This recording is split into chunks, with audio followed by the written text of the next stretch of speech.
আমি আবার নিয়ে এলাম তোমাদের পছন্দের অন্যতম রহস্যভেদী কর্নেল নীলাদ্রি সরকারকে, যাকে সৃষ্টি করেছিলেন সৈয়দ মোস্তফা সিরাজ, যিনি জন্মগ্রহণ করেছিলেন 1930 সালের 14ই অক্টোবর মুর্শিদাবাদের খোসবাসপুরে এবং তার মহাপ্রয়াণ ঘটে 2012 সালের 4 সেপ্টেম্বর কলকাতায়। আজ আমি গল্পটি সংগ্রহ করেছি কিশোর কর্নেল সমগ্র 3য় খণ্ড থেকে, যে বইটি প্রকাশনার দায়িত্বে ছিলেন দেশ পাবলিশিং। এদের সকলের প্রতি আন্তরিকভাবে কৃতজ্ঞতা নিবেদন করে শুরু করছি আজকের গল্প, রাজবাড়ির চিত্র রহস্য। আজ থাকলো প্রথম পর্ব।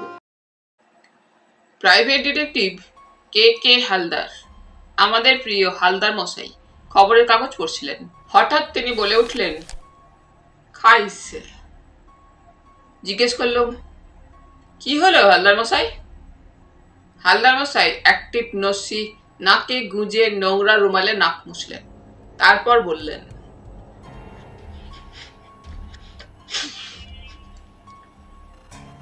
জানতো বাবু, একখান কথা জিগাই। বলুন হালদার মশাই। গোয়েন্দা প্রবর বাঁকা হেসে বললেন, আপনাকে কাগজে আজ 2খান মার্ডারের খবর লিখছে। তাতে কি হয়েছে? কোথাও মার্ডার হয়েছে তাই খবর লেখা হয়েছে। গোয়েন্দা প্রবর বললেন, একখান মার্ডার তেমন কিছু না। ভিকটিম চায়ের দোকানে বৈশা চা খাইতেছিল, কারা তারে বোম মারছে। কিন্তু আর একখান মার্ডার হয়েছে একেবারে ঘরের মধ্যে। ভিকটিমের মাথায় গুলি করছে খুনি। ভিকটিম তখন দরজার কাছাকাছি মেঝের ওপর হুমড়ি খাইয়া পড়ছে, কিন্তু তার ডাইন হাতের মুঠায় একগোছা কাঁচা পাকা চুল। এবার একটু কৌতূহলী হয়ে বললুম, তাহলে বোঝা যাচ্ছে ভিকটিম খুনির মাথার চুল উপড়ে নিয়েছে। হালদার মশাই উত্তেজিত হয়ে উঠলেন, বললেন, প্রথম কথা, দরজা বন্ধ ছিল। পুলিশ দরজা ভাইঙ্গা ওই অবস্থায় ভিকটিমেরা দেখছে। কিন্তু এমন একখান হেভি মিস্ট্রির খবর আপনাগো কাগজে এইটুকখান কইরা ছাপছে। ওদিকে প্রথমে যে মার্ডারের কথা কইলাম, সেই খবর ছাপছে বড় কইরা প্রথম পাতায়। কেন? আমি আমাদের কাগজ মন দিয়ে পড়ি না। তাছাড়া কাল শনিবার আমি দৈনিক সত্যসেবক পত্রিকার অফিসেও যাইনি। হালদার মশাইয়ের প্রশ্নের উত্তরে বললাম, এমন হতে পারে প্রথম পাতার ভিকটিম একজন ভিআইপি, আর দ্বিতীয় খবরটা হয়তো দেরিতে পাওয়া গিয়েছিল। তখন কাগজের যেটুকু জায়গা ছিল, খবরটা কাটছাট করে কোনো রকমে ঢুকিয়ে দিয়েছেন নাইট এডিটর। হালদার মশাই তেমনই উত্তেজিত ভাবে বললেন, নাইট এডিটর ঠিক করেন নাই। অমন হেভি মিস্ট্রি, ভিকটিমের হাতের মুঠোয় খুনির চুল। তারপর আরো হেভি মিস্ট্রি, দরজা যখন বন্ধ ছিল তখন খুনি পলাইল কোন পথে। কর্নেল তার টাইপরাইটারে সম্ভবত প্রজাপতি, অর্কিড বা দুষ্প্রাপ্য প্রজাতির পাখি নিয়ে প্রবন্ধ লিখছিলেন। এতক্ষণে তার কাজ শেষ হলো। তারপর টাইপ করা কাগজগুলো গুছিয়ে ভাঁজ করে টেবিলে ড্রয়ারে রাখলেন এবং বললেন, হালদার মশাই, খবরটা ছোট করে লেখা হলেও আপনি কয়েকটা পয়েন্ট মিস করেছেন। মিস করছি? কি মিস করছি কন তো কর্নেল স্যার? কর্নেল টাইপরাইটারের কাছ থেকে উঠে এসে আমাদের কাছাকাছি তার ইজি চেয়ারে বসলেন।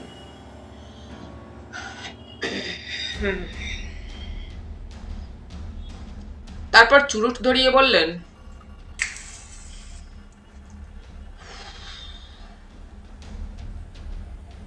একটা লাইন আপনার চোখ এড়িয়ে গেছে। দরজার ল্যাচ কি ছিল, তার মানে কেউ ঘরের ভেতর থেকে ল্যাচকিতে চাপ দিয়ে দরজা খুলে বেরিয়ে যেতে পারে, কিন্তু সে বেরিয়ে যাওয়ার পর দরজা বন্ধ হয়ে গেলে বাইরে থেকে আর খোলা যায় না। আমার অ্যাপার্টমেন্টে ঢোকার দরজা কি আপনি লক্ষ্য করেননি? হালদার মশাই বলে উঠলেন, আপনি ঠিক কইছেন। বলে তিনি আবার সেই অংশটা পড়ার জন্য কাগজটা তুলে নিলেন। তারপর যথারীতি বিড়বিড় করে পড়তে শুরু করলেন। পড়া শেষ করে তিনি বললেন, আর কি মিস করছি বুঝলাম না। কর্নেল বললেন, ভিকটিমের মুঠোয় ধরা কাঁচা পাকা চুলের গোছা উল্লেখ করে খবরে লেখা হয়েছে। চুলগুলো পুলিশ সহজেই টেনে বের করে ফরেন্সিক ল্যাবে পাঠিয়ে দিয়েছে। হালদার মশাই বললেন, ওই লাইনটা আমি মিস করি নাই কর্নেল স্যার, ওই চুল তো ফরেন্সিক ল্যাবে পাঠানোই লাগবো। কর্নেল হাসলেন। হালদার মশাই, কোনো মৃত মানুষের হাতের মুঠিতে আটকে থাকা কোনো জিনিস সহজে খুলে নেওয়া যায় না। আপনি তো একসময় পুলিশের চাকরি করেছেন, ওই সহজ কথাটা আপনার চোখ এড়িয়ে গেল কি করে? অমনি হালদার মশাই নড়ে সিধে হয়ে বসলেন। তারপর কাঁচুমাচু হেসে বললেন, আমারই ভুল। এবারে আমি জিজ্ঞেস করলুম, কর্নেল, আপনার কথা শুনে মনে হচ্ছে যেন খুনি ওই চুলগুলো ইচ্ছে করে পুলিশকে মিসগাইড করার জন্য হাতে গুঁজে দিয়েছিল, তাই কি? কর্নেল মিটিমিটি হেসে বললেন, এই জন্যই তোমাকে বলি জয়ন্ত, তুমি বোঝো সবই, তবে দেরিতে। এবার আমি খবরটা পড়ার জন্য হালদার মশাইয়ের কাছ থেকে কাগজটা নিলুম। হেডিংটা ছোট্ট, কেষ্ট মিস্ত্রি লেনে রহস্যময় খুন। খবরটা এক লাইন পড়েই বুঝতে পারলুম ওটা আমাদের নতুন ক্রাইম রিপোর্টার দীপকেরই লেখা। সবে 2 লাইন পড়েছি, এমন সময় ডোরবেল বাজলো। কর্নেল অভ্যাস মতো হাঁক দিলেন, ষষ্ঠী। হালদার মশাই চাপা স্বরে বললেন, এবার দেখেন কে আসে। কথাটা শুনে বুঝতে পারলুম বরাবর যেমন হয়, কর্নেলের এই জাদুঘর সদৃশ ড্রয়িং রুমে যখনই আমরা কোনো রহস্যময় ঘটনা নিয়ে আলোচনা করি, তখনই সেই ঘটনার সঙ্গে জড়িত কেউ না কেউ এসে পড়েন। কিন্তু আমাদের নিরাশ করে ঘরে ঢুকলেন বেটে বলিষ্ঠকরণের এক ভদ্রলোক। তার পরনে সাদা সিধে ধুতি পাঞ্জাবি, হাতে একটা বাদামি রঙের ব্রিফকেস। তিনি ঘরে ঢুকে কর্নেলকে নমস্কার করে বললেন, নমস্কার, কর্নেল সাহেব কি আমাকে চিনতে পারছেন? কর্নেল তীক্ষ্ণ দৃষ্টিতে তাকে দেখছিলেন। বললেন, আমি যদি ভুল না করি তাহলে আপনি যদুগড়ের মধুর বাবু। ভদ্রলোক সোফায় বসে হাসবার চেষ্টা করে বললেন, হ্যাঁ, আপনার স্মৃতিশক্তির ওপর আমার বিশ্বাস এখনো আছে। আপনি আমাকে ঠিকই চিনেছেন। আমি যদুগড়ের রাজবাড়ির কেয়ারটেকার হতভাগ্য মধুর কৃষ্ণ মুখুজ্জেই বটে। লক্ষ্য করলুম কর্নেলের চোখে যেন বিস্ময় ফুটে উঠেছে। তিনি বললেন, আমি আপনাকে চিনেছি বটে, কিন্তু মাত্র 3 বছরের মধ্যে আপনার চেহারার কিছুটা পরিবর্তন লক্ষ্য করছি। যদুগড়ের কুমার বাহাদুর রুদ্রনারায়ণ রায় আপনাকে বাবুর বাবু বলে পরিহাস করতেন, কারণ আমিও দেখেছি আপনার পোশাক পরিচ্ছদে বেশ বিলাসিতা ছিল, আপনার চেহারাতেও প্রাণবন্ত ভাব ছিল। কিন্তু এখন আপনাকে দেখে মনে হচ্ছে আপনি যেন দীর্ঘকাল রোগে ভুগেছেন। মধুরবাবু জোরে শ্বাস ছেড়ে বললেন, আমার জীবনের এই 3 বছরে অনেক কিছুই ঘটে গেছে। আমি যদুগড় ছেড়ে এসেছি 3 বছর আগে। কলকাতায় এক বিধবা দিদির কাছে বাস করছি। দিদির একটিমাত্র ছেলে, সে থাকে বোম্বেতে। যাই হোক, যে জন্য আজ হঠাৎ আপনার কাছে এসে হাজির হয়েছি তাই বলি। বলে তিনি আমাদের দিকে তাকালেন। কর্নেল বললেন, আলাপ করিয়ে দিই, জয়ন্ত চৌধুরী, দৈনিক সত্যসেবক পত্রিকার বিখ্যাত সাংবাদিক, আর উনি প্রাইভেট ডিটেকটিভ মিস্টার কে হালদার। তবে আমরা ওকে হালদার মশাই বলি। মধুরবাবু এবং আমাদের মধ্যে নমস্কার বিনিময় হলো। তারপর তিনি একটু ইতস্তত করে বললেন, আমার কথাগুলো গোপনীয়। কর্নেল একটু হেসে বললেন, যত গোপনীয়ই হোক, আপনি এদের সামনে স্বচ্ছন্দে খুলে বলতে পারেন, কারণ এরা দুজনেই আমার ঘনিষ্ঠ সহযোগী। তবে আগে কফি খান, কফি নার্ভকে চাঙ্গা করে। বলে কর্নেল হাঁক দিলেন, ষষ্ঠী, কফি কোথায়? ঠিক সেই মুহূর্তে কফি ট্রে হাতে নিয়ে ষষ্ঠী ভেতর থেকে বেরিয়ে এলো। তারপর ট্রে সেন্টার টেবিলে রেখে নিঃশব্দে চলে গেল। আমি জানি কর্নেলের ঘরে নতুন কেউ এলেই ষষ্ঠী দ্রুত কফি তৈরি করে ফেলে। মধুরবাবুকে কর্নেল এক পেয়ালা কফি তুলে দিলেন, তারপর নিজে এক পেয়ালা কফি তুলে নিয়ে বললেন, মধুরবাবু, কুমার বাহাদুরের কোনো খবর রাখেন? মধুরবাবু মাথা নেড়ে বললেন, না, তবে কুমার বাহাদুরের মেয়ে বল্লরীকে আমি আমার দুঃখ জানিয়ে একটা চিঠি লিখেছিলাম। বল্লরীকে আমি কোলে পিঠে করে মানুষ করেছিলাম। সে আমাকে আগের মতোই আপনজন ভেবে চিঠির উত্তর দিয়েছিল। তার বাবা নাকি এখন নিজের ভুল বুঝতে পেরেছেন, তাই প্রায়ই আমার কথা বলেন। বল্লরী রাগ করে বাবাকে আমার ঠিকানা দেয়নি, লিখেছিল, কাকাবাবু আপনি এখানে ফিরে আসুন। কফি শেষ করে মধুরবাবু বললেন, এবার তাহলে ব্যাপারটা বলি।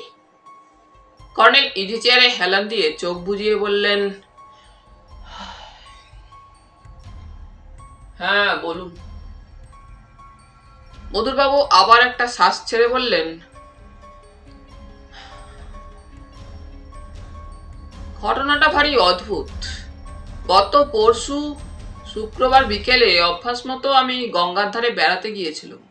গঙ্গা দর্শনে আমার মন শান্ত হয়, তো আউটরাম ঘাটের দিকে একটি খালি বেঞ্চে বসে গঙ্গা দর্শন করছিল। রবিবার ছাড়া অন্যদিন গঙ্গার ধারে লোকজন কমই থাকে। কিছুক্ষণ পরে প্যান্ট শার্ট পরা এক ভদ্রলোক বেঞ্চের অন্য কোণে এসে বসলেন। তাকে একবার দেখেই মুখ ঘুরিয়ে নিলাম। এর কোনো কারণ ছিল তা নয়, বেড়াতে গিয়ে আমার কথা বলতে ইচ্ছে করে না। যদি দৈবাত ভদ্রলোক চেঁচে পড়ে কথা শুরু করেন, সেই ভয়ে মুখ ঘুরিয়ে নিয়েছিলাম।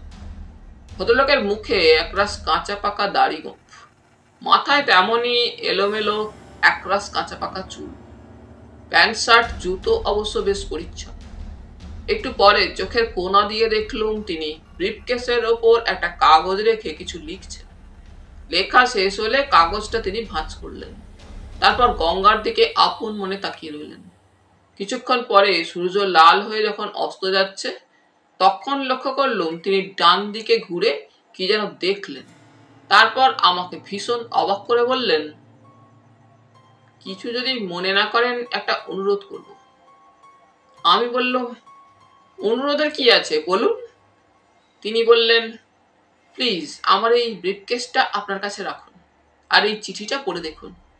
কথাটা বলে তিনি ব্রিফকেসটা একরকম জোর করেই আমার দুই উরুর ওপর রেখে সেই ভাঁজ করা কাগজটা আমার বুক পকেটে গুঁজে দিলেন।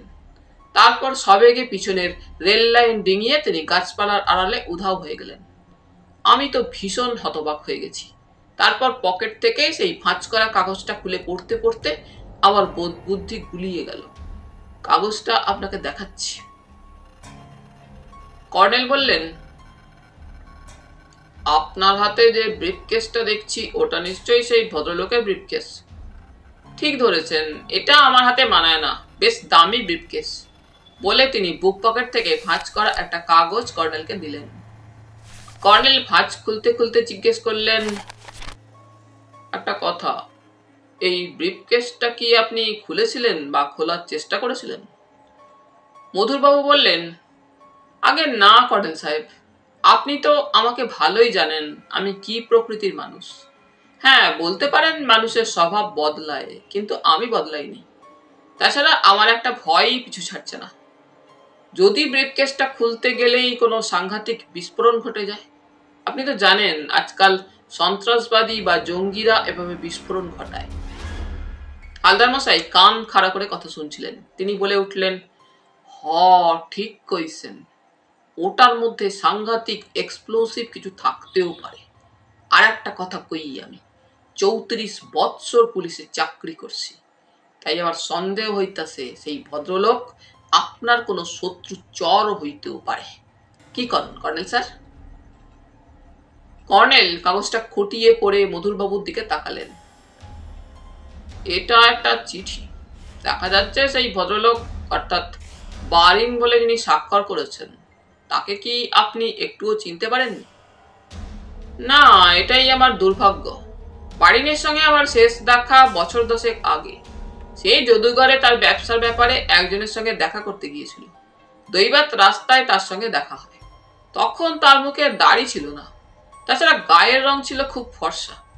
10 বছর পরে সে মুখে একরাশ গোঁফদাড়ি দিয়ে আমার পাশে বসলে আমার পক্ষে তাকে চেনা কোনোভাবেই সম্ভব নয়।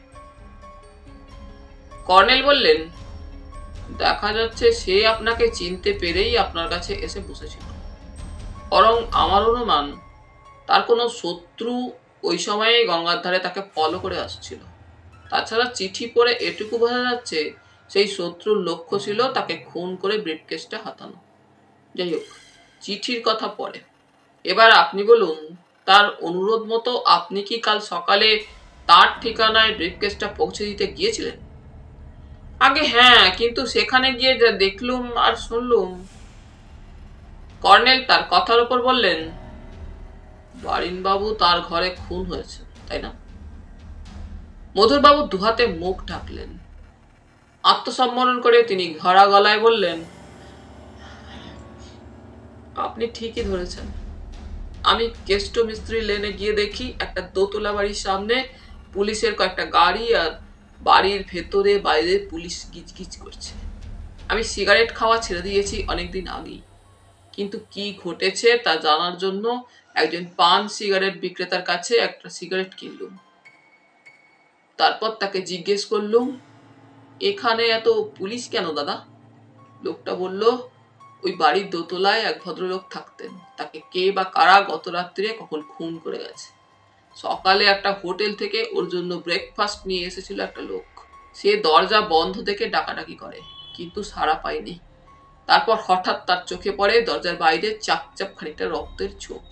অমনি সে হোটেলে খবর দেয়। তারপর পাড়ার লোকেরা জড়ো হয়, পুলিশ ডাকে।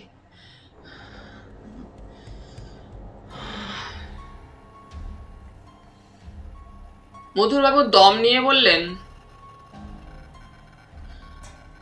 কথাগুলি শোনা মাত্র আমি সেখান থেকে পালিয়ে এসেছিলাম। তারপর আমার দিদি নিরুপমাকে সব কথা খুলে বলেছিল। সে খুব বুদ্ধিমতী মেয়ে, আমাকে পুলিশের কাছে যেতে বারণ করেছিল।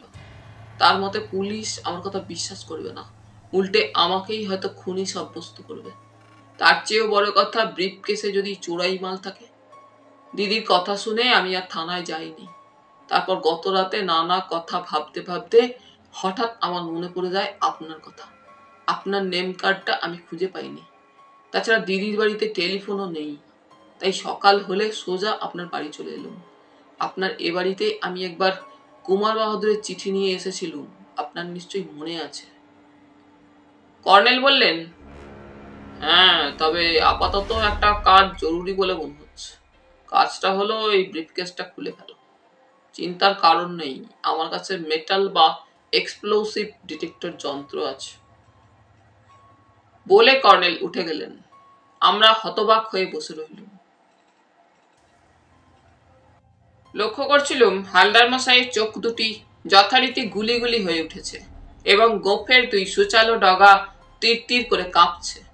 তিনি আমার কানের কাছে মুখ এনে বললেন, আমার বিশ্বাস ব্রিফকেসটার ভেতরে টাকা কড়ি কিংবা সোনা দানা আছে।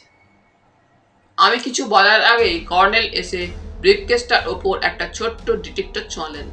কোনো শব্দ শোনা গেল না। মধুরবাবুকে উত্তেজিত দেখাচ্ছিল। তিনি বললেন, মেশিনটা দিয়ে কি বুঝলেন কর্নেল সাহেব? কর্নেল দ্বিতীয় ডিটেক্টরটা ব্রিফকেসের ওপর ছোঁয়াতে ছোঁয়াতে হাসি মুখে বললেন, আমাদের নিরাশ করলো ব্রিফকেসটা। এতে বিস্ফোরকও নেই, আবার কোনো অস্ত্রশস্ত্রও নেই। গোয়েন্দা প্রভার বলে উঠলেন, তাহলে আমি যা কইছিলাম জয়ন্তবাবুরে তাই সত্য। বললুম, হ্যাঁ, টাকা কড়ি সোনা দানা থাকতেও পারে, তবে সেসব থাকলে বারিনবাবু কি তার পুরনো বন্ধুর হাতে বিশ্বাস করে রেখে যেতে পারতেন কিনা সেটা মধুরবাবুই বলতে পারেন। মধুরবাবু বললেন, বারিন চিঠিতে লিখেছে, ইচ্ছে হলে আমি তালা ভেঙে ব্রিফকেস খুলে দেখতে পারি কি আছে, কারণ সে জানে আমি তার কোনো জিনিসে হাত দেবো না বা তালাও ভাঙবো না। কর্নেল বললেন, তাহলে কি করা যায় আপনি বলুন মধুরবাবু। আগে আমি কি বলবো, আপনি যদি ওটা তালা ভেঙে ভেতরে কি আছে দেখতে চান, আমার তাতে আপত্তি নেই। বরং জয়ন্তবাবু আর হালদার মশাই দুজন সাক্ষী থাকবেন। কর্নেল হালদার মশাইয়ের দিকে তাকিয়ে মিটিমিটি হেসে বললেন, হালদার মশাই আপনি কি বলেন? হালদার মশাই এবার গম্ভীর মুখে বললেন, আমি কি আর কম, ব্রিফকেসের মালিক তো খুন হইয়া গেছেন, কাজেই এটা একটা মার্ডার কেস। তাই আমার মতে ওটা না ভাঙ্গা ওসি হোমিসাইডের খবর দিলে ভালো হয়। মধুরবাবু হাত তুলে মাথা নেড়ে আপত্তি জানিয়ে বললেন, না না, ও কাজ করলে আমি মারা পড়ে যাব, পুলিশ আমাকে ছাড়বে না। কর্নেল নিভে যাওয়া চুরুট ধরিয়ে বললেন, তা ঠিক, কিন্তু আপনাকে একটা কথা জিজ্ঞেস করি, আপনি তো আমার কাছে এসেছেন, পুলিশের কাছে গেলে ঝামেলা হবে বলেই এসেছেন, তাই না? মধুরবাবু ব্যস্ত হয়ে বললেন, হ্যাঁ কর্নেল সাহেব। তাহলে এটার ভেতর কি আছে তা জানতে আমাদের যেমন আগ্রহ আপনারও তাই। মধুরবাবু বললেন, হ্যাঁ, বাড়িনের কাজকর্মের খবর বহুকাল আমি জানি না। আমার ধারণা ব্রিফকেসটার মধ্যে এমন কিছু আছে যা সে শত্রুপক্ষের হাত থেকে বাঁচাতে চেয়েই আমাকে দিয়ে কেটে পড়েছিল। কাজেই আপনি যদি তালা ভেঙে ভেতরের জিনিস দেখে নেন তাহলে বাড়িনকে খুনের উদ্দেশ্য বোঝা যাবে। এবার কথাটা হালদার মশাইয়ের মনঃপুত হলো। তিনি বললেন, হ, এটা একটা পয়েন্ট বটে। পুলিশ খুনের মোটিভ বুঝে পাওয়ার আগেই আপনি তা পাইয়া যাবেন। কর্নেল হাত বাড়িয়ে পাশের টেবিলের ড্রয়ার থেকে কয়েকটা ছোট বড় স্ক্রুড্রাইভার এবং একটা ছোট্ট হাতুড়ি বের করলেন। তারপর ব্রিফকেসটা কোলে রেখে একটা স্ক্রুড্রাইভারের মাথায় আস্তে হাতুড়ির ঘা দিতে লাগলেন। 2 মিনিটের মধ্যেই একটা লক খুলে গেল। দ্বিতীয় লকটা খুলতে তার চেয়ে কম সময় লাগলো। তারপর ব্রিফকেসটা তিনি টেবিলে রেখে ডালা খুললেন। আমরা খুব উত্তেজিত হয়ে তাকিয়েছিলাম। দেখলুম ব্রিফকেসের ভেতর একটা টার্কিশ তোয়ালে ভরা আছে। কর্নেল সেটা তুলে নিতেই দেখা গেল খবরের কাগজের মোড়া একটা প্যাকেট। প্যাকেটটা প্রায় ব্রিফকেসের তলার সাইজের। কাগজের মোড়ক খোলার পর দেখলুম 3টে একই সাইজের ফ্রেমে বাঁধানো ছবি। কর্নেল একটা একটা করে ছবি আমাদের দেখালেন। 3টে ছবি পোর্ট্রেট, ফটোগ্রাফ নয়, অয়েল পেন্টিং।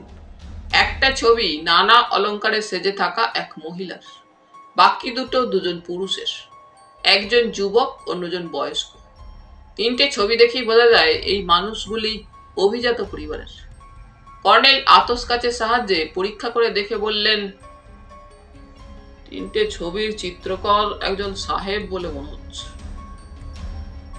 জড়ানো ইংরেজি হরফে লেখা আছে আর মার্লিন বা মার্টিন। আমি বিখ্যাত চিত্রকরদের অনেকের নামই জানি না, তবে আমার কাছে বিদেশি চিত্রকরদের একটা এনসাইক্লোপিডিয়া আছে। সঠিক নামটা পেতেও পারি, কারণ দেখে তো মনে হচ্ছে এরা রাজা মহারাজা পরিবারের লোক, আর ছবিগুলো আঁকা বহু বছর আগে। মধুরবাবু বললেন, এবার ছবির তলায় কিছু আছে নাকি দেখুন তো। কর্নেল ছবি 3টে টেবিলের ওপর রাখলেন, তারপর ব্রিফকেসটা উপর করে ঝাড়বার ভঙ্গি করলেন। বললেন, না, আর কিছু নেই। আমি বললুম, ওপরের ডালার ভেতরে একটা চেন দেখতে পাচ্ছি। আমি আর কিছু বলার আগেই কর্নেল চেন টেনে ভেতর থেকে কতগুলো নেম কার্ড বের করলেন। তারপর বললেন, নানা জায়গার নানা লোকের নেম কার্ড, এদের কেউ কেউ কোনো কোম্পানির লোক। মধুরবাবুকে হতাশ দেখাচ্ছিল।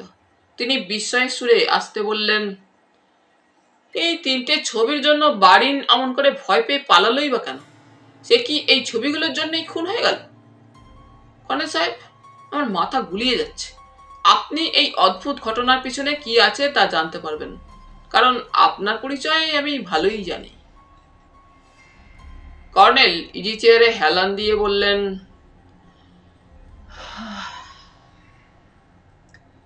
ঘটনাটা রহস্যজনক তাতে কোনো সন্দেহ নেই, কিন্তু সেই রহস্য ফাঁস করতে হলে আপনার সাহায্য দরকার। একটা কথা আপনাকে খুলেই বলি, আপনি যদি আমার প্রশ্নের সঠিক উত্তর দেন তবেই আমার পক্ষে ঠিকভাবে হাঁটা সম্ভব। মধুরবাবু বললেন, আমি আপনার সব প্রশ্নের উত্তর দিতে প্রস্তুত। অবশ্য যদি এমন কোনো প্রশ্ন করেন যে বিষয়ে আমার জানা নেই, তাহলে আমি ঠিক উত্তর দিতে পারবো না। এবার কে জানে কেন গোয়েন্দা প্রবরের মুখে খি খি হাসি শোনা গেল। তিনি বললেন,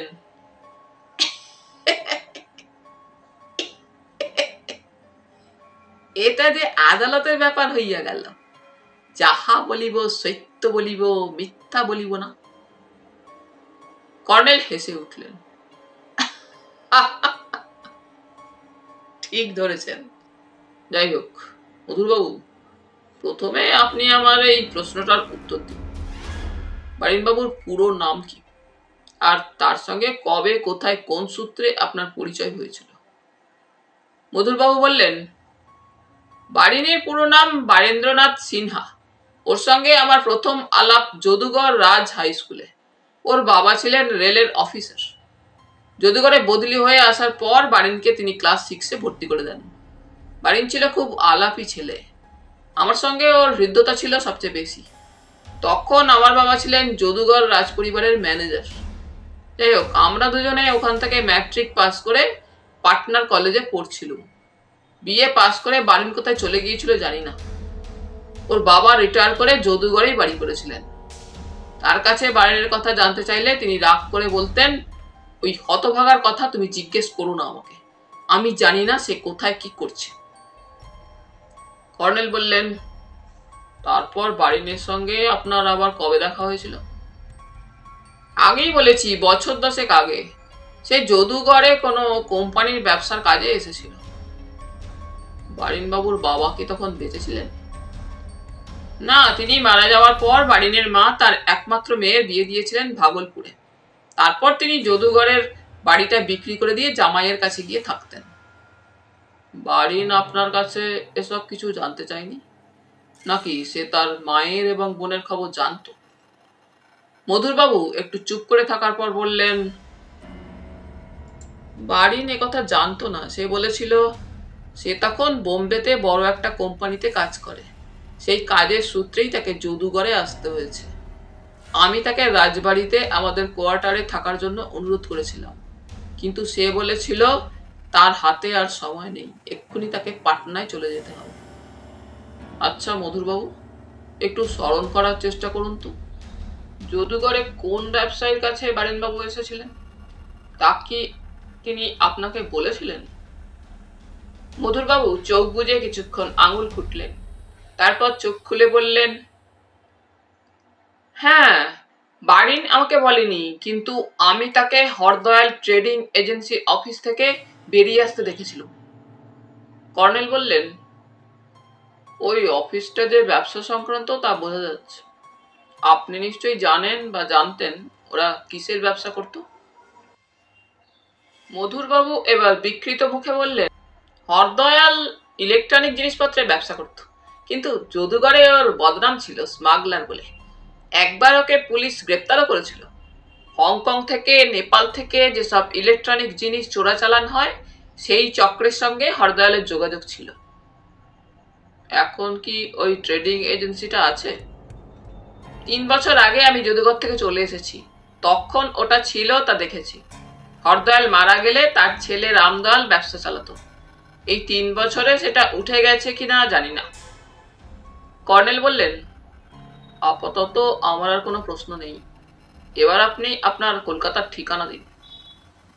বলে কর্নেল একটা কাগজের প্যাড আর কলম এগিয়ে দিলেন। মধুরবাবু তাতে নিজের নাম, বাড়ির ঠিকানা লিখে দিলেন। কর্নেল সেটা হাতে নিয়ে টেবিলের ড্রয়ারে রেখে ব্রিফকেসের ছবিগুলো আগের মতো কাগজের মোড়কে ভরে রেখে দিলেন। তারপর তোয়ালেটা হঠাৎ কি খেয়ালে খুলে পায়ের কাছে ঝাড়লেন। তখনই দেখলুম তোয়ালের ভেতর থেকে একটা লম্বা চওড়া খাম মেঝে ছিটকে পড়ল। মধুরবাবু বলে উঠলেন, আরে ওটা আবার কি? কর্নেল খাম খুলে একটা ভাঁজ করা খুব পুরানো কাগজ বের করলেন। কাগজের ভাঁজগুলো কোথাও কোথাও একটু আধটু ছিঁড়ে গেছে। সাবধানে ভাঁজগুলো অভ্যাস মতো তিনি আতস কাচের সাহায্যে দেখতে দেখতে বললেন, মধুরবাবু, রহস্য আরো ঘনীভূত হলো বলে মনে হচ্ছে। মধুরবাবু সোফা থেকে একটু উঁচু হয়ে কাগজটা দেখতে দেখতে বললেন, এটা একটা ম্যাপ মনে হচ্ছে। ম্যাপটাতে শুধু আঁকিবুকি ছাড়া স্পষ্ট করে কিছু লেখা নেই। কর্নেল বললেন, আছে, তবে সেগুলোতে ইংরেজি ABCD ইত্যাদি অক্ষর লেখা আছে। ম্যাপের দাগগুলো মোটা, কিন্তু অক্ষরগুলো ছোট, তাই সহজে চোখে পড়ে না। মধুরবাবু জিজ্ঞেস করলেন, ওটা কিসের ম্যাপ বলে মনে হচ্ছে আপনার? কর্নেল একটু থেমে বললেন, এটা কোনো জায়গার ম্যাপ হতে পারে, তবে ও ম্যাপ আঁকার উদ্দেশ্য কি তা এখন অনুমান করাও আমার পক্ষে অসম্ভব। হালদার মশাই উত্তেজিত হয়ে বললেন, কর্নেল স্যার, কোথাও কোনো দামি জিনিস লুকানো আছে, এটা তারই ম্যাপ হইতে পারে না? জয়ন্তবাবু কি কন? সাই দিয়ে বললুম, ঠিক বলেছেন হালদার মশাই, এটা যাকে বলে লুকিয়ে রাখা গুপ্তধনের ম্যাপ। মধুরবাবু শ্বাস প্রশ্বাসের সঙ্গে বলে উঠলেন, গুপ্তধন? বারিন কি কোনো গুপ্তধনের খোঁজ পেয়েছিল? তা না হলে এ ম্যাপ সে একে লুকিয়ে রাখলো কেন? কর্নেল সাহেব, এখন আমার মনে হচ্ছে ছবিগুলোর জন্য নয়, এই লুকিয়ে রাখা ম্যাপটার জন্যই বারিনকে কেউ অনুসরণ করেছিল, আর এটা না পেয়েই রাগের চোটে সে বারিনকে খুন করে চলে গেছে। কর্নেল গম্ভীর মুখে বললেন, মধুরবাবু, আপনি কি ব্রিফকেসটা আপনার কাছে রাখতে চান?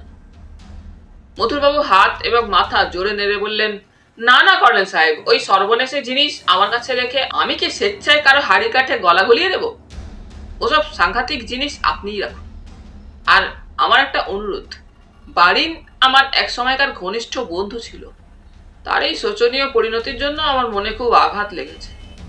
আপনি দয়া করে বারিনের খুনিকে পুলিশের হাতে তুলে দিন, আর সেই সঙ্গে সেই ম্যাপের রহস্য ফাঁস করুন। আমাকে আপনি সবসময় পাবেন। কর্নেল ম্যাপটা খামে ভরে তোয়ালের ভাঁজে রেখে ব্রিফকেসে ঢোকালেন। তারপর টেবিলের ড্রয়ার থেকে তার একটা নেম কার্ড বের করে মধুরবাবুকে দিলেন।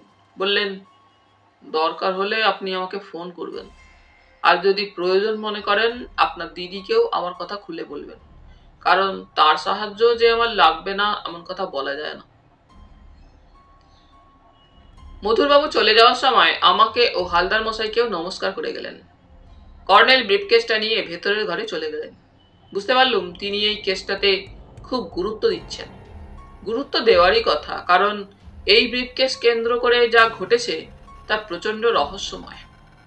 হালদার মশাই চাপা স্বরে বললেন, আচ্ছা জয়ন্তবাবু, মধুরবাবুরে দেখা আপনার কি ধারণা হইল কন শুনি? বললুম, আপাত দৃষ্টিতে সাদা সিধে লোক বলেই মনে হয়। একসময় খুব বিলাসিতায় জীবন কাটাতেন তা তো শুনলুম, কিন্তু এখন হয়তো তার তেমন কিছু রোজগার নেই। বিধবা দিদির বাড়িতে আশ্রয় নিয়েছেন। ইচ্ছে করলে তিনি তো ব্রিফকেসটা তালা ভেঙে টাকা কড়ি সোনাদানা আছে কিনা দেখতে পারতেন। অন্য লোকে অন্তত আগ্রহের জন্য তেমনটি করে, কিন্তু উনি তা করেননি। গোয়েন্দাপ্রবর অ্যাক্টিভ নস্যি নিয়ে নোংরা রুমালে নাক মুছে বললেন, কিচ্ছু কওন যায় না, মাইন্সের চেহারা দেখা বা কথা শুইনা কিচ্ছু বোঝা যায় না। জয়ন্তবাবু, 34 বৎসর চাকরি করছি। এই সময় কর্নেল ফিরে এসে বললেন, হালদার মশাই, আপনার 34 বছরের পুলিশের অভিজ্ঞতা দিয়ে আপাতত একটা কাজ করে ফেলুন। হালদার মশাই ব্যগ্রভাবে বললেন, কর্নেল স্যার? কর্নেল বললেন, আপনাকে আমি নিহত বারিনবাবুর ঠিকানা লিখে দিচ্ছি। আপনি আজ সন্ধ্যার মধ্যেই একটা খবর এনে দিন। ও বাড়িতে বারিনবাবু কি একা থাকতেন, নাকি তার সঙ্গে আর কেউ থাকত? কথাটা শোনা মাত্র গোয়েন্দা প্রবর কোনো কথা না বলে সবেগে বেরিয়ে গেলেন। এমনিতেই রবিবারের দিনটা আমি কর্নেলের বাড়িতে কাটাই, কিন্তু কোনো রহস্যজনক ঘটনার পিছনে দৌড়তে হলে কর্নেলের হাত থেকে আমার রেহাই মেলে না। তাছাড়া আমার স্বার্থ থাকে, কারণ সেই ঘটনার ভিত্তিতে পাতার পর পাতা রিপোর্টিং লিখে দৈনিক সত্যসেবক পত্রিকায় প্রকাশের সুযোগ পাই, এবং তাতে পত্রিকার কর্তৃপক্ষের কাছে সুনাম কুড়োই। দুপুরে খাওয়ার পর অভ্যাস মতো ডিভানে চিত হয়েছিল। সেই সময় লক্ষ্য করলুম কর্নেল ঘরের ভেতর থেকে সেই ব্রিফকেসটা নিয়ে এলেন। তারপর সেটার ভেতর থেকে সেই ম্যাপটা বের করলেন। আমার চোখে ঘুমের টান এসেছিল। সেই মুহূর্তে মনে হয়েছিল কর্নেল ম্যাপটা খুঁটিয়ে দেখে তা থেকে কোনো সূত্র বের করবেন। তারপর কখন ঘুমিয়ে গেছি জানি না। ঘুম ভাঙল ষষ্ঠীচরণের ডাকে। তার হাতে যথারীতি চায়ের কাপ প্লেট। এটা বহুদিনের রীতি। ষষ্ঠী জানে ঘুমের পর আমি চা খেতেই ভালোবাসি। ডিভানে বসে দেয়ালে হেলান দিয়ে জিজ্ঞেস করলুম, ষষ্ঠী, তোমার বাবা মশাই কি সাধের বাগান পরিচর্যা করতে গেছেন? ষষ্ঠী ফিক করে হেসে বললে, আগে দাদাবাবু, উনি আমাকে বলে গেছেন তো দাদাবাবুকে বলবি তার গাড়িটা আমি চুরি করে নিয়ে যাচ্ছি। এমন ঘটনা নতুন নয়, কিন্তু বরাবরই এতে আমার রীতিমতো অভিমান হয়। কেন, আমাকে সঙ্গে নিয়ে গেলে ওর কোনো অসুবিধা হয়? বললুম, তোমার বাবা মশাই কখন ফিরবেন তা কি বলে গেছেন? ষষ্ঠী বলল, আগে না। বলেই সে চমকে ওঠার ভঙ্গি করলো, এই রে, 4:30 বাজতে চললো, ছাতের বাগানের কথা ভুলেই বসে আছি। সে দ্রুত চিলেকোটা সিঁড়ির দিকে ছুটে গেল। চা খাওয়ার পর কাপ প্লেটটা নিয়ে সোফার কাছে গেলুম এবং সেটা সেন্টার টেবিলে রেখে দিলুম। ঠিক এই সময়ই টেলিফোন বাজল। রিসিভার তুলে সাড়া দিতেই হালদার মশাইয়ের উত্তেজিত কণ্ঠস্বর ভেসে এলো, হালদার কইতাছি। কর্নেলের কণ্ঠস্বর নকল করার চেষ্টা করে বললুম, বলুন হালদার মশাই। কিন্তু গোয়েন্দা প্রবরকে যতই অবহেলা করি, তার কান প্রাক্তন পুলিশের কান। তিনি বললেন, জয়ন্ত বাবু, এখন যোগ করার মুডে আমি নাই। অগত্যা হাসতে হাসতে বললুম, আপনি কি ছদ্মবেশে আছেন নাকি কেউ আপনাকে অ্যাটাক করেছিল? হালদার মশাই বললেন, বুঝছি, কর্নেল স্যার ছাদের বাগানে আছে, থাকলে প্লিজ শিগগির ডেকে দেন। বললুম, হালদার মশাই, আপনার কর্নেল স্যার আমার গাড়ি চুরি করে নিয়ে পালিয়েছেন। কি কাণ্ড, ষষ্ঠীরে কইয়ে যাননি কিছু? ওই তো বললুম, ষষ্ঠীকে ঠিক ওই কথাটাই তিনি বলে গেছেন, জয়ন্তর গাড়ি চুরি করে নিয়ে যাচ্ছি। আপনি তখন কি করতেছিলেন? ঘুমোচ্ছিলুম। আপনি তো ভালোই জানেন দুপুরে আমার ভাত ঘুমের অভ্যাস আছে। তা হইলে তো একটু গন্ডগোল হইয়া গেল। কিসের গন্ডগোল? কর্নেল স্যার থাকলে তেনার লাগে কনসাল্ট করতাম। আপনি আমার সঙ্গে কনসাল্ট করতে পারেন। হঠাৎ ফোনের লাইন কেটে গেল। আমি কয়েকবার হ্যালো হ্যালো করার পর রিসিভার নামিয়ে রাখলুম। তারপর কেন যেন মনে হলো কেউ কি হালদার মশাই হাত থেকে ফোন কেড়ে নিল। একটু উদ্বেগ বোধ করলুম। এই প্রাইভেট ডিটেকটিভ ভদ্রলোক মাঝে মাঝে ভুলে যান তিনি এখন পুলিশ ইন্সপেক্টর নন। তাছাড়া জেদের বসে অনেক সময় এমন হঠকারী কাজ করে বসে যে কর্নেলকে সেজন্য অনেক ছোটাছুটি করতে হয়। এইসব ভাবতে ভাবতে দৃষ্টি গেল সোফার নিচে। যেখানে মধুরবাবু বসেছিলেন সেখানে সোফার তলায় কি একটা ছোট্ট চাকতির মতো জিনিস পড়ে আছে। তখনই হাত বাড়িয়ে সেটা তুলে নিল। ততক্ষণে ঘরের আলো কমে এসেছে। আগে কর্নেলের টেবিল ল্যাম্পটা জ্বেলে দিয়ে জিনিসটার দিকে তাকালো। একটা তামার চাকতি বলেই মনে হলো। চাকতিটার সাইজ 1 টাকার কয়েনের মতো। টেবিল ল্যাম্পের আলোয় দেখতে দেখতে আবিষ্কার করলুম চাকতির গায়ে অজানা ভাষায় হরফে কি সব লেখা আছে। উল্টো পিঠে একটা মূর্তি আঁকা। মূর্তিটা দেখতে ভয়ঙ্কর। খুব অবাক হয়ে গিয়েছিল। কর্নেলের ড্রয়িং রুমে দেশ বিদেশের বিস্ময়কর বহু জিনিস আছে বটে, কিন্তু সেগুলো সবই কাচের আলমারির ভেতর সাজানো আছে। এটা নিশ্চয়ই কর্নেলের নয়। তাহলে কি এটা মধুরবাবুর পকেট থেকে দৈবাত তাঁর অজান্তে পড়ে গিয়েছিল? মনে পড়ল মাঝে মাঝে তিনি রুমাল বের করে মুখ মুছছিলেন। মার্চ মাসের প্রথম সপ্তাহে কলকাতায় শীতের আর পাত্তা নেই, বরং বাইরে বেরোলে গরম লাগে। কিন্তু কর্নেলের ড্রয়িং রুমের ফ্যানের হাওয়া সত্ত্বেও উত্তেজনা মানুষকে ঘামিয়ে তুলতে পারে। আরো একটু চিন্তার পর আমার বিশ্বাস দৃঢ় হলো এটা কোনো দেশের প্রাচীন মুদ্রাও হতে পারে। কিন্তু মধুরবাবু এটা পাঞ্জাবির ডান পকেটে না রেখে বাঁ পকেটে রেখেছিলেন কেন, যে পকেটে কিনা রুমাল ভরা আছে? ইতিমধ্যে ষষ্ঠী ছাদ থেকে নেমে এসে ঘরের সব আলো জ্বেলে দিল। তারপর মুচকি হেসে বলল, দাদাবাবু, টিকটিকি বাবু আসছেন। ষষ্ঠী হালদার মশাইকে টিকটিকি বাবু বলে। মিনিট 2-3 পরে ডোরবেল বাজিল।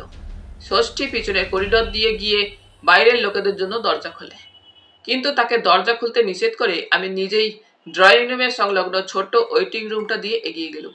তারপর দরজা খুললুম। হালদার মশাইকে দেখে অবাক হয়ে বললুম, কার সঙ্গে বাড়াবাড়ি করে এলেন? আপনার কপালে ছোট একটা ব্যান্ডেজ দেখছি, ডান হাতের বুড়ো আঙুলেও পট্টি বাঁধা। হালদার মশাই বাঁকা হেসে বললেন, ও কিছু না, কর্নেল স্যার ফেরেন নাই? বললাম না। ড্রয়িং রুমে এসে হালদার মশাই থপাস করে সোফায় বসে বললেন, এক গ্লাস জল খাম, ষষ্ঠী রে ডাকেন। আমি হাঁক দিলুম, ষষ্ঠী শিগগির এক গ্লাস জল নিয়ে এসো। ষষ্ঠী তখনই জল এনে দিল। তারপর তার টিকটিকি বাবুর ক্ষতচিহ্নের দিকে তাকিয়ে কিছু জিজ্ঞেস করতে ঠোঁট ফাঁক করলো, কিন্তু আমি তাকে চোখ টিপে নিষেধ করে ইশারায় চলে যেতে বললুম, কারণ হালদার মশাই এখন অন্য মেজাজে আছেন, ষষ্ঠীকে ধমক দিতেও পারেন।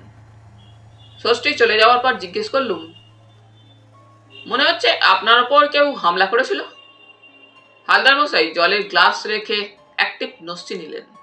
তারপর প্যান্টের পকেট থেকে সেই নোংরা রুমাল বের করে নাক মুছে বললেন, আইজ একটু ভুল করছিলাম, সঙ্গে আমার লাইসেন্সড রিভলভার ছিল না। আর্মস ছাড়া আমি কখনো কোনো স্পটে যাই না। আসলে কর্নেল স্যারের কথা শুই নাই, সোজা স্পটে চলে গেছিলাম। তা আপনার উপর হামলা করলো কে?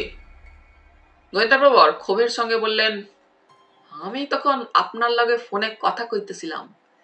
সেই ফোনটা পাইছিলাম একটা ফার্মেসিতে, আজ রবিবার, কিন্তু ফার্মেসিটা খোলা ছিল। আপনার লগে কথা কইতেছি, এমন সময়ে এক হালায় হঠাৎ আমার পিছন থেকে ফোনটা কারবার চেষ্টা করলো। ফার্মেসির মালিক কর্মচারী সবাই মনে হলো লোকটারে ভয় পায়, তারা চুপচাপ দাঁড়াইয়া থাকলো। এদিকে আমি এমন কাণ্ড দেখা একটুক্ষণ অবাক হইছিলাম। ফোনটা কাইরা লইয়া লোকটা কইল, এক্ষুনি এখান থেকে কাইটটা পড়ো, নইলে এই দেখছো আমার কি আছে। জিজ্ঞেস করলাম, ছোড়াছুরি নাকি ফায়ার আর্মস? হালদার মশাই জোরে শ্বাস ছেড়ে বললেন, ৬-৭ ইঞ্চি লম্বা একখান ছোড়া। জিজ্ঞেস করলাম, আপনাকে কি সে ওটা দিয়ে আঘাত করার চেষ্টা করেছিল? গোয়েন্দা প্রবর বাঁকা হেসে বললেন, না, আমি হালার হাত থেকে ড্যাগার খান কাইরা লইছি। কারাকারির সময় আমার কপালে আর ডান হাতের বুড়ো আঙুলে ড্যাগারের ডগা একটুখানি লাগছে। তারপর কি হলো? হেলার প্যাটে হাঁটুর গোত্তা এমন জোরে মারছি, সে তখনই টেলিফোন শুদ্ধ নিচে গড়াইয়া পড়ছিল। তারপর আর সারা শব্দ নাই। তার মানে অজ্ঞান হয়ে গিয়েছিল? তো আমি ফার্মেসিতে কইলাম, আমারে 2খান ব্যান্ডেজ লাগাইয়া দি। দোকানের একজন কর্মচারী আমার হুকুম পালন করলো। আমি তারে কইলাম, আমি কে আপনারা জানেন? লালবাজারের ডিটেকটিভ ডিপার্টমেন্টের লোক। অমনি দেখলাম যেটুকু ভিড় জমছিল তখনই সাফা হয়ে গেল। আমি বুক ফুলাইয়া রাস্তায় নাইমা একটা ট্যাক্সি ডাকলাম, আর লোকটা ওখানেই অজ্ঞান হয়ে পড়ে রইল। এবার গোয়েন্দা প্রবর খোলা মনে হেসে বললেন, আমি আর পিছু ফিরি নাই। লোকটা কে তা চিনতে পেরেছিলেন? না, তবে এইটুকু বুঝছি, হালা আমাদের জগদীশ বাবুর বাড়ির থেকে ফলো কইরা আইছিল। জগদীশ বাবুকে? কমু, কর্নেল স্যারের আইতে দিন, তারপর ডিটেলস সব জানতে পারবেন। কর্নেল এলেন আধ ঘন্টা পরে, তখন প্রায় 6টা বাজে। তিনি এসেই হালদার মশাইকে দেখে বলে উঠলেন, যা ভেবেছিলাম তাই ঘটেছে দেখছি। তখন আপনি আমার কথা শুনেই বেরিয়ে গেলেন, আমি সুযোগ পেলাম না যে আপনাকে একটু সাবধান করে দেব। হালদার মশাই বললেন, ও কিছু না। তারপর পকেট থেকে ভাঁজ করা একটা ড্যাগার বের করে বললেন, কর্নেল স্যার, আপনি তো জানেন আমার মাথা আফটার অল। কর্নেল সহাস্যে বললেন, পুলিশের মাথা, এই তো। যাই হোক, বসুন, আমি পোশাক বদলে আসি। আর জয়ন্ত, তোমার গাড়ি চুরি করে নিয়ে গিয়েছিলাম, সেই জন্য এই বৃদ্ধের প্রতি মনে মনে খুব রেগে আছো। কিন্তু ভেবে দেখো, তোমার কেমন চমৎকার একটা ভাত ঘুম হয়ে গেল। বলবে তুমি সঙ্গে গেলে কি তোমার কোনো অসুবিধা হতো? হ্যাঁ, হতো, বলে তিনি ভেতরে গিয়ে ঢুকলেন। কিছুক্ষণ পরে আমি হালদার মশাইয়ের হাত থেকে ভাঁজ করা ড্যাগারটা খুলে ফেললুম। 6 ইঞ্চির বেশি লম্বা শান দিয়ে ধারালো করা অস্ত্র। হালদার মশাই ছোড়াটা আমার হাত থেকে নিয়ে চাপা স্বরে বললেন, মনে হইতাছে ষষ্ঠীচরণ এখনই কফি লইয়া আইবে। সে ফায়ার আর্মস দেখা ভয় পায় না, কিন্তু ড্যাগার দেখা খুব ভয় পায়। একটু পরে কর্নেল ফিরে এসে ইজি চেয়ারে বসলেন। তার পেছনে ষষ্ঠীচরণ কফি আর 2 প্লেট স্ন্যাক্স নিয়ে এসে গেল এবং সেন্টার টেবিলে ট্রেটা রেখে চুপচাপ চলে গেল। এরপর কিছুক্ষণ আমরা কফি পানে মন দিলুম। কফি শেষ করে কর্নেল চুরুট ধরিয়ে বললেন,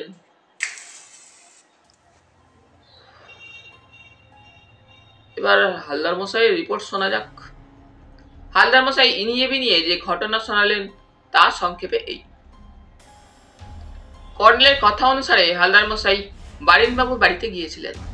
বাড়িটার মালিক একজন অবাঙালি ভদ্রলোক। তার নাম জগদীশ প্রসাদ রাও। বাড়িটার দোতলা এবং নতুন। ওই গলির মধ্যে বাড়িটার চোখে পড়ার মতো। সামনে একটা গেট আছে, ভেতরে ছোট্ট একটা লন, সামনের অংশটা পাঁচিল দিয়ে ঘেরা এবং পাঁচিলে কাঁটাতারের বেড়া আছে। হালদার মশাই গেটের কাছে গিয়ে দারোয়ানকে ডাকেন। তারপর দারোয়ানের হাতে তার নেম কার্ড দিয়ে বলেন বাড়ির মালিকের সঙ্গে তার দেখা করা জরুরি। দারোয়ান বলে তার সাহেব এখন বিশ্রাম করছেন, দেখা করতে হলে 4টের পর আসতে হবে। হালদার মশাই একটু গলা চড়িয়ে ইংরেজিতে বলেন তিনি একজন ডিটেকটিভ এবং এই বাড়িতে আজ যে ভদ্রলোক খুন হয়েছেন তার আত্মীয় তাকে এই খুনের তদন্তের ভার দিয়েছেন। এতে কাজ হয়। ডান দিকে দোতলার একটা ঘরের দরজা খুলে ব্যালকনিতে এক ফর্সা রঙের ভদ্রলোক বেরিয়ে আসেন।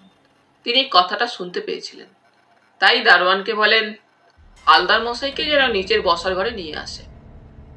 এরপর জগদীশ বাবুর সঙ্গে হালদার মশাইয়ের কথাবার্তার আর বাধা ছিল না।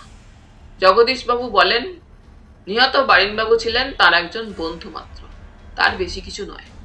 গত মাসে বারিনবাবুকে তার বাড়িতে থাকার জন্য অনুরোধ জানান। জগদীশ বাবুর ফ্যামিলি মাসখানেকের জন্য দেশে গেছে। তার দেশের বাড়ি হরিয়ানায়। কাজেই দোতলায় যে ঘরটা আত্মীয় স্বজন বা ঘনিষ্ঠ কারোর জন্য খালি রাখা হয়, অর্থাৎ তার গেস্ট রুম, সেখানে তিনি বারিনবাবুকে অস্থায়ীভাবে থাকতে দিয়েছিলেন। বারিনবাবুর কাছে এ যাবৎ কোনো লোক দেখা করতে আসেননি। ও ঘরে একটা বাড়তি টেলিফোন আছে, সেটা তিনি বারিনবাবুকে ব্যবহার করতে অনুমতি দিয়েছিলেন। এসব কথা হালদার মশাই তাকে প্রশ্ন করেই জানতে পেরেছিলেন। এরপর হালদার মশাইয়ের প্রশ্নের উত্তরে জগদীশ বাবু বলেন গত রাত্রে কখন এমন একটা শোচনীয় কাণ্ড ঘটেছে তিনি টের পাননি। দারোয়ানও এতটুকু জানতে পারেনি। বারিনবাবু পাড়ার একটা হোটেলের সঙ্গে নিজের খাওয়া দাওয়ার ব্যবস্থা করে নিয়েছিলেন। উনি কখন খাবেন তার কোনো সময় ঠিক ছিল না। এরপর হালদার মশাইকে নিয়ে তিনি দোতলায় বারিনবাবুর ঘরে যান। পুলিশ যা তদন্ত করার করে নিয়ে চলে গেছে, তাই ঘরের চাবি জগদীশ বাবুর কাছে আছে। ঘরে ঢুকে হালদার মশাই যথাসাধ্য খুঁটিয়ে দেখে কোনো সূত্র পাওয়ার চেষ্টা করেন। ঘরের রক্ত ততক্ষণে ধুয়ে মুছে পরিষ্কার করা হয়েছে। জগদীশ বাবু তাকে বলেন তার ধারণা কোনো চেনা লোক বারিনবাবুর কাছে এসেছিল, কিন্তু সে তাহলে নিশ্চয়ই পাঁচিলের কাঁটাতারের বেড়া ডিঙিয়ে ঢুকেছিল। এমনকি জগদীশ বাবুর ধারণা তাকে বারিনবাবুই গভীর রাতে কোনো এক সময় পাঁচিল ডিঙিয়ে আসতে বলেছিল। পুলিশ দেখেছে দারোয়ানের ঘরের পাশে একটা বকুল গাছ আছে। সেই বকুল গাছে খুনির আসার চিহ্ন পুলিশ খুঁজে পেয়েছে। এখন জগদীশ বাবুর আক্ষেপ তিনিই বারিনবাবুর ওপর কেন যে এত আস্থা রেখেছিলেন বুঝতে পারছেন না। এসব কথা বলার পর হালদার মশাই একটু দম নিয়ে বললেন ঘরে বারিনবাবুর যেসব জিনিস ছিল তা পুলিশ সিজ কইরা লইয়া গেছে, কিন্তু আমার মনে একখান ধন্দ ঢুকছে। কর্নেল জিজ্ঞেস করলেন কি ধন্দ? গোয়েন্দাপ্রবর খুব চাপা স্বরে বললেন কর্নেল স্যার, আমার সন্দেহ বারিনবাবুরে ওই জগদীশ বাবুই খুন করছে। কর্নেল বললেন সেটা অসম্ভব কিছু নয়। এই সময় টেলিফোন বেজে উঠল। কর্নেল রিসিভার তুলে সাড়া দিলেন। তারপর বললেন হ্যালো, বলুন মধুরবাবু। বলেন কি? আপনার লেটার বক্সে হুমকি দেওয়া চিঠি? ঠিক আছে, কাল দিনের বেলায়, ধরুন সকাল 9টার মধ্যে আপনি চলে আসুন। সেই সন্ধ্যায় কর্নেল হালদার মশাইকে জগদীশ বাবুর কাজ কারবারের খোঁজ নেওয়ার তাগিদ দিয়েছিলেন। হালদার মশাই চলে যাওয়ার পর আমি সোফার নিচে কুড়িয়ে পাওয়া সেই চাকতিটা কর্নেলকে দেখিয়েছিলাম। চাকতিটা যে মধুরবাবুর পকেট থেকেই পড়েছে আমার এই ধারণার কথাও বলেছিল, কিন্তু কর্নেলের মতে ওই চাকতিটা তোয়ালের ভাঁজের ভেতরেই সম্ভবত রাখা ছিল। সোফার নিচে কার্পেটের ওপর তোয়ালেটা লম্বা করে ঝেড়ে ফেলার সময় অবশ্য কোনো শব্দই শোনা যায়নি। তারপর কর্নেল আমাকে অবাক করে বলেছিলেন, তুমি এটাকে তামার চাকতি ভাবছো, কিন্তু এটা আসলে একটা ব্রোঞ্জের সিল। আতসকাচের সাহায্যে টেবিল ল্যাম্পের আলোয় সিলটা পরীক্ষা করে দেখার পর কর্নেল বলেছিলেন, প্রাচীন লিপি বিষয়ে আমার যতটুকু জ্ঞান তাতে মনে হচ্ছে এই লিপিগুলি ব্রাহ্মী, আর উল্টো পিঠে যে মূর্তিটা দেখছ সেটা বৌদ্ধ ধর্মের এক অপদেবতার, তার নাম মার। রহস্যটা ক্রমেই এত জটিল হয়ে উঠল দেখে সে রাতে আমার ভালো ঘুমই হয়নি। সকালে বেডটি খাওয়ার পর বাথরুমে গিয়েছিলাম, তারপর প্যান্ট শার্ট পরে ছাদের বাগানে যাব ভাবছিল, কারণ কর্নেলের এখন ছাদেই থাকার কথা। কিন্তু চিলেকোঠা সিঁড়িতে পা বাড়াতে গিয়ে ড্রয়িং রুমের ভেতর থেকে কর্নেলের ডাক শুনতে পেলাম। ড্রয়িং রুমে গিয়ে দেখি মধুর কৃষ্ণ মুখুজ্জে বিরক্ত মুখে সোফায় বসে আছেন। মনে হলো ভদ্রলোক আমার মতোই বিনিদ্র রাত কাটিয়েছেন। সবে 8টা বাজে, তাই বোঝা যায় উনি ঘুম থেকে উঠেই এখানে চলে এসেছেন। আমাকে দেখে তিনি নমস্কার করলেন। আমি একটু তফাতে বসে জিজ্ঞেস করলুম, হাতের লেখা দেখে মধুরবাবু কি কাউকে চিনতে পেরেছেন? কর্নেল হেসে উঠলেন। জানেন তো, মাঝে মাঝে এমন ছেলে মানুষের মতো প্রশ্ন করো, আমার অবাক লাগে। বললুম, বাহ, অবাক লাগার কি আছে? মধুরবাবু এত বছর দিদির বাড়িতে বাস করছেন, কত রকম লোকের সঙ্গে তার মেলামেশা থাকা তো স্বাভাবিক, তাদের হাতের লেখা দেখতে পাওয়া অসম্ভব কিছু নয়। মধুরবাবু বিষণ্ণ মুখে বললেন, হাতের লেখা দেখে আমার মনে হয়েছে কেউ কোনো কম বয়সী ছেলে বা মেয়েকে দিয়ে চিঠি লিখিয়েছে। কর্নেল সাহেব আমার কথা স্বীকার করেছেন। কর্নেল বললেন, হ্যাঁ, এটা যে কোনো কম বয়সী এবং বানান ভালো না জানা ছেলে বা মেয়েকে দিয়ে লেখানো হয়েছে, এতে আমি নিঃসন্দেহ। তুমি নিজেই পুরো চিঠিটা পড়ে দেখো। চিঠিটা নিয়ে দেখলুম একটা এক্সারসাইজ খাতার পাতা ছিঁড়ে আঁকা বাঁকা হরফে এবং ভুল বানানে লেখা আছে, মধুরকেষ্ট, মালটা যে তুমি হাতিয়েছ তা জানি। আজ থেকে 3 দিনের মধ্যে ওটা তুমি আউটরাম ঘাটে গঙ্গার ধারে সেই বেঞ্চ যদি রেখে না আসো তো তোমার মুন্ডুতেও একটা গুলি ঢুকে যাবে। ইতি। চিঠিটা পড়ার পর বললুম, একটা জিনিস স্পষ্ট বোঝা যাচ্ছে, বারিনবাবুকে যে শুক্রবার গঙ্গার ধারে ফলো করে গিয়েছিল সে সম্ভবত দূর থেকে মধুরবাবুর হাতে ব্রিফকেসটা দেখেছিল।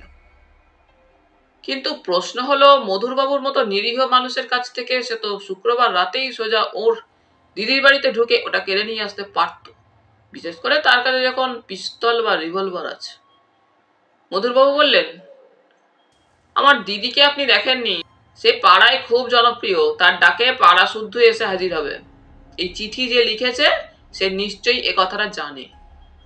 কর্নেল বললেন, লোকটা যে আপনার অলক্ষ্যে আপনাকে কাল সকালে বা আজ সকালে ফলো করে আসেনি কে বলতে পারে। আমার ধারণা ব্রিফকেসটা ফেরত নেওয়ার জন্য সে 3 দিনের সময় দিয়েছে, তার কারণ সে জানে ওটা আপনার কাছে নেই। আমি বললাম, তাহলে খালি ব্রিফকেসটা মধুরবাবুর হাতে দিয়ে পুলিশের সাহায্যে একটা ফাঁদ পাতলেই তো হয়। যেই লোকটা মধুরবাবুর হাত থেকে ব্রিফকেস নেবে অমনি তাকে পুলিশ এবং আমরা পাকড়াও করে ফেলব। কর্নেল হাসলেন। জানেন তো, লোকটা যেই হোক সে অত বোকা নয়। মধুরবাবু কাতর মুখে বললেন, আমার কলকাতা থাকতে এখন খুবই আতঙ্ক হচ্ছে। 3 দিন পেরিয়ে যাওয়ার পরও যদি সে কথা মতো ব্রিফকেসটা না পায় তাহলে প্রচন্ড ক্রোধে আমাকে হয়তো মেরে ফেলবে। দিদিও বলছিল কর্নেল সাহেবরা যা করার করবেন, আমি যেন চুপি চুপি যদুগড়েই ফিরে যাই। কুমার বাহাদুরের রাগ এতদিনে পড়ে গেছে, তাছাড়া ওর মেয়ে আমাকে অনুরোধ করে চিঠি লিখেছে, আর এই যদুগড়ে ওদের আশ্রয়ে থাকলে আমি নিরাপদে থাকতে পারবো। কর্নেল ইজি চেয়ারে হেলান দিয়ে চোখ বুজে কিছু ভাবছিলেন। তিনি চোখ না খুলেই বললেন, এই প্ল্যানটা মন্দ নয়, আপনি বরং আজই যদুগড়ে চলে যান, যাতে সেই লোকটা আপনাকে ফলো করার সুযোগ না পায়। সেই জন্য আপনি একটা ট্যাক্সি নিয়ে অলিগলি ঘুরতে ঘুরতে হাওড়া স্টেশনে চলে যাবেন। ট্যাক্সিওয়ালা জিজ্ঞেস করলে বলবেন আমার ইচ্ছে মতো আমি যাব। তোমার তো মিটারের অঙ্ক বেড়ে দ্বিগুণ হয়ে যাচ্ছে। মধুরবাবু হাসবার চেষ্টা করে বললেন, এই অবস্থায় তাই করতে হবে। টাকা করি আমার হাতে তত নেই, দিদির কাছে ধার চাইলেও সব পেয়ে যাব। দিদি জামাইবাবুর প্রভিডেন্ট ফান্ড আর গ্র্যাচুইটির টাকা ছাড়াও মাসে মাসে পেনশন পাচ্ছে। তাছাড়া নিজের বাড়ি একতলায় ভাড়াটে আছে। কর্নেল বললেন, বাহ, তাহলে তো কোনো অসুবিধাই নেই। আপনি আজই সুযোগ মতো কলকাতা থেকে কেটে পড়ুন। প্রয়োজনে আমি কুমার বাহাদুরের সঙ্গে যোগাযোগ করে আপনার খবর নেব। মধুরবাবু করজোড়ে বললেন, কিন্তু কর্নেল সাহেবকে একটু অনুরোধ, এইসব ঘটনার কথা যেন কুমার বাহাদুরের কানে না যায়। না না, সে নিয়ে আপনি ভাববেন না। আপনার সঙ্গে আমার পরিচয় যদুগড়ের রাজবাড়িতে, তাই না? তাই আপনার খবর নিতে আমার কোনো অসুবিধা নেই। মধুরবাবু আমাদের দুজনকে নমস্কার করে ঘর থেকে বেরিয়ে গেলেন। দেখলাম কর্নেলের এক দফা কফি খাওয়া হয়ে গেছে। তাই বললুম, এমন জমজমাট রহস্যের গোলক ধাঁধায় পড়ে আমার নার্ভ অসার হয়ে গেছে, রাত্রে ভালো ঘুমও হয়নি। কর্নেল এবার তার বিখ্যাত অট্টহাসি হাসলেন।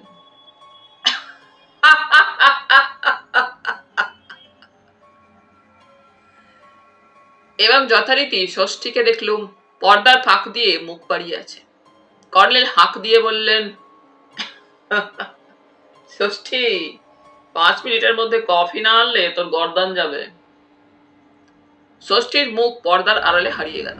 বললুম, কর্নেল, গত রাতে আমি লক্ষ্য করেছি আপনি আপনার বেডরুমে টেবিল ল্যাম্পের আলোয় কি যেন করছিলেন। কর্নেল মিটিমিটি হেসে বললেন, হ্যাঁ, তুমি ঠিকই ধরেছ। আমি বৌদ্ধ যুগের ওই ব্রোঞ্জের সিলটা একটা সিল সংক্রান্ত পুরানো বইয়ের পাতায় খুঁজে বের করার চেষ্টা করছিল। খুঁজে পেয়েছেন তো? হ্যাঁ, রাত 1টা নাগাদ ওই সিলটার ছবি খুঁজে পেয়েছি। ওটা থেরবাদী অর্থাৎ বৌদ্ধ স্থবির সম্প্রদায়ের একটা সিল। ঐতিহাসিক ডক্টর ফার্গুসন লিখেছেন, এই সিলে পালি ভাষায় এবং ব্রাহ্মী লিপিতে যা লেখা আছে তাতে প্রাচীন মগধ অর্থাৎ আধুনিক বিহারের একটা মঠে লুকিয়ে রাখা গুপ্তধনের আভাস পাওয়া যায়। চমকে উঠে বললুম, তাহলে ঘুরে ফিরে গুপ্তধনের কথাই ফিরে আসছে? হ্যাঁ, আসছে বটে। এবার শুনলে তুমি আরো অবাক হবে। সিলের যে পিঠে অপদেবতা মারের মূর্তি খোদাই করা আছে তার নিচে কয়েকটা আঁকা বাঁকা রেখা আতস কাছে লক্ষ্য করে আমি একটা কাগজে তার নকল করেছি। তারপর তোয়ালের ভেতর লুকিয়ে রাখা পুরানো ছেঁড়া খোড়া কাগজটার সঙ্গে মিলিয়ে দেখে অবাক হয়েছি।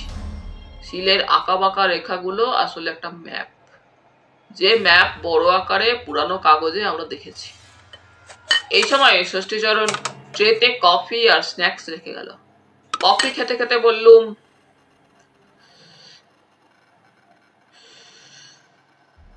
আমার নার্ভ চাঙ্গা হতে শুরু করেছে।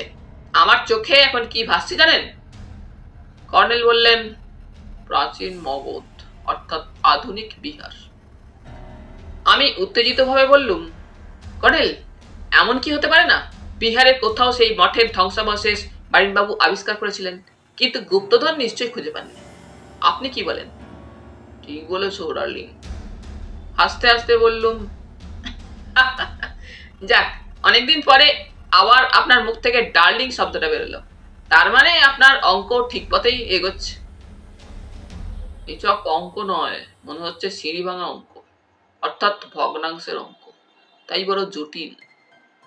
একটু পরে বললুম, আপনি যদুগড়ে হয়তো অনেকবার গেছেন, কারণ সেখানকার রাজবংশের কুমার বাহাদুর আপনার বন্ধু। যদুগড় অঞ্চলে নিশ্চয়ই অনেক ঘোরাঘুরি করেছেন। ওখানে কি কোথাও বৌদ্ধ মঠের ধ্বংসাবশেষ লক্ষ্য করেননি? কর্নেল হাসলেন, ভগ্নাংশটা তুমি নিমেষে সমাধান করে ফেললে।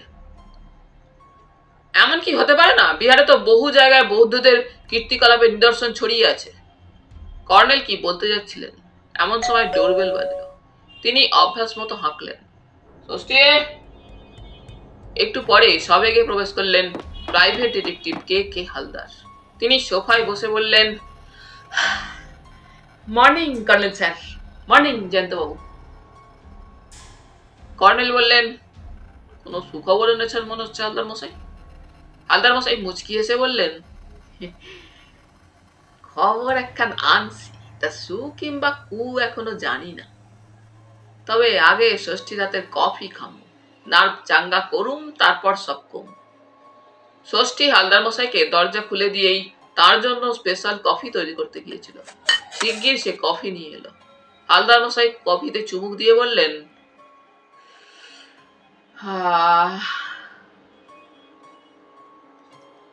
ষষ্ঠী দাঁড়িয়ে আছে দেখে কর্নেল বললেন, ও বুঝেছি, তুই বাজার যাবি। ষষ্ঠী বললে, 8 ঘন্টা লেট হয়ে গেল, টাটকা মাছ আর পাবো কিনা কে জানে। কর্নেল উঠে গেলেন। বুঝলুম ষষ্ঠীকে বাজারের টাকা দিতে যাচ্ছেন। সেই সুযোগে আমি চুপি চুপি জিজ্ঞেস করলুম, কি খবর এনেছেন তার একটু আওয়াজ দিন না হালদার মশাই। হালদার মশাই চাপা স্বরে বললেন, জগদীশ বাবুর কাজ কামের হদিস পাইছি। কি হদিস শোনার সুযোগ পেলাম না। কর্নেল এসে গেলেন। ইজি চেয়ারে বসে তিনি চুরুট ধরালেন, তারপর বললেন, এবার আপনার খবরটা বলে ফেলুন হালদার মশাই। হালদার মশাই তেমনই চাপা স্বরে বললেন, জগদীশ বাবুর ব্রাবন রোডে ব্যবসার অফিস আছে। কিসের ব্যবসা? কর্নেলের প্রশ্নের উত্তরে হালদার মশাই আরো চাপা গলায় বললেন, নিলামের ব্যবসা। আজ সকাল 7টায় ওনার বাড়িতে আবার গেছিলাম, একটুখান মেকআপ করছিলাম। মাথায় পরশুলা আর দাড়ি গোপ ছিল, পরনে ধুতি পাঞ্জাবি। জগদীশ বাবুর গাড়ি বার হইয়া গেল। তারপর দেখলাম জয়ন্ত বাবুর বয়সী একজন ইয়াং ম্যান ওনার বাড়ি ঢুকতেছে। অমনি তারে গিয়া কইলাম, জগদীশ বাবুর লগে আমার অ্যাপয়েন্টমেন্ট ছিল। লোকটি কইল, তিনি তো কিছুক্ষণ আগে বেরিয়ে গেছেন, আপনি কে? কইলাম, আমি ভবানীপুরের এক জমিদার বাড়ির থেকে আইতাছি, আমার নাম রাখাল চন্দ্র বিশ্বাস। আমার কর্তামশাইয়ের টাকার অভাব, তাই উনি আমারে এখানে আইতে কইলেন। জগদীশ বাবু নাকি পুরানো মাল বেচা কেনার কারবার করেন। যুবকটি কইল, তাহলে আপনি দুপুর 1টা নাগাদ স্যারের অফিসে দেখা করবেন। আমি কইলাম, ঠিকানা? সে তার পকেট থেকে এই কার্ড খান বার কইরে আমারে দিল। বলে গোয়েন্দা প্রবর কর্নেলকে একটা কার্ড দিলেন। কর্নেল সেটা পড়তে পড়তে বললেন, ভদ্রলোক দেখছি পুরানো আসবাবপত্রের বেচা কেনা করেন, মহাবলী অকশন হাউস। অবশ্যই নিলামের কারবারিরা সুযোগ পেলে গোপনে প্রত্নদ্রব্যেরও ব্যবসা করেন। যাই হোক, আপনি একটা কাজের মতো কাজ করেছেন। যুবকটিকে তার নাম জিজ্ঞেস করেননি? করছিলাম। কইল, স্যারেরে কইবেন চঞ্চল সাহা আপনারে এই কার্ড দিচ্ছেন। সে আরো কইল, আমি ওনার একজন এজেন্ট। আমি বললুম, কর্নেল, ভগ্নাংশটা আর তো তবে জটিল মনে হচ্ছে না। কর্নেল আমার কথা জবাব দিলেন না। হালদার মশাই বললেন, আমার সন্দেহ বারিন বাবু এই ব্যবসার লগে যুক্ত ছিল। আমি এখনো কইতাছি, জগদীশ বাবুই বারিন বাবুরে খুন করছেন। কর্নেল একটু চুপ করে থাকার পর বললেন, হালদার মশাই, আপনি এক কাজ করুন, এখনই মধুর বাবুর বাড়ি চলে যান, গিয়ে তাকে বলুন তার সঙ্গে আপনিও জাদুঘরে যাবেন। আপনার পরিচয় তো মধুর বাবু পেয়েছেন, আপনি এবার ওর দিদি নিরুপমার সঙ্গে দেখা করে আপনার আইডেন্টিটি কার্ড দেখিয়ে বলবেন, কর্নেল নীলাদ্রি সরকার আপনাকে মধুর বাবুর বিপদে সাহায্যের জন্য পাঠিয়েছেন। নিরুপমা দেবী যেন আমাকে ফোন করে কথাটা যাচাই করে নেন। আর একটা কথা, সামান্য কিছু টাকা অ্যাডভান্স নিয়ে আপনার এজেন্সির কন্ট্যাক্ট পেপারে ওদের সই করিয়ে নিন। বলবেন, আইনের স্বার্থে এটা করা দরকার। বুঝছি, কন্ট্যাক্ট পেপারে সই করলে মধুর বাবু আমার ক্লায়েন্ট হইয়া যাবেন। কোনো ঝামেলা বাদলে ওই কন্ট্যাক্ট পেপার আমার কাজে লাগবে। কথাটা বলেই তিনি যথারীতি বেরিয়ে গেলেন। আমি বললুম, তাহলে হালদার মশাই আর মধুর বাবু জাদুঘরে চলে যাচ্ছেন? কর্নেল একটু হেসে বললেন, অপেক্ষা করো, আমরাও জাদুঘরে যাব। তার আগে শুধু ব্যাকগ্রাউন্ডটা স্পষ্টভাবে গড়ে নিতে হবে। আমি জিজ্ঞেস করলুম, আচ্ছা কর্নেল, ওই 3টে ছবি সম্পর্কে কি কোনো চিন্তা ভাবনা করেছেন? উনি এখন চিন্তা ভাবনা করে লাভ নেই, ছবি 3টে দেখেই বোঝা যাচ্ছে কোনো রাজ পরিবারের ছবি। বলে কর্নেল উঠে দাঁড়ালেন। তারপর বললেন, প্রায় 9:30 বাজে, আমরা ব্রেকফাস্ট করে নিয়েই বেরিয়ে পড়ব। কোথায় যাবেন? এখন কোনো প্রশ্ন নয়, যথা সময়ে তুমি নিজেই তা জানতে পারবে। তাহলে বন্ধুরা, আজ এই পর্যন্তই। গল্প পাঠ তোমাদের ভালো লেগে থাকলে তোমাদের কাছে আবারও অনুরোধ থাকলো, লাইক, শেয়ার এবং সাবস্ক্রাইব করে তোমাদের মূল্যবান মতামত পাঠানোর জন্য। ধন্যবাদ।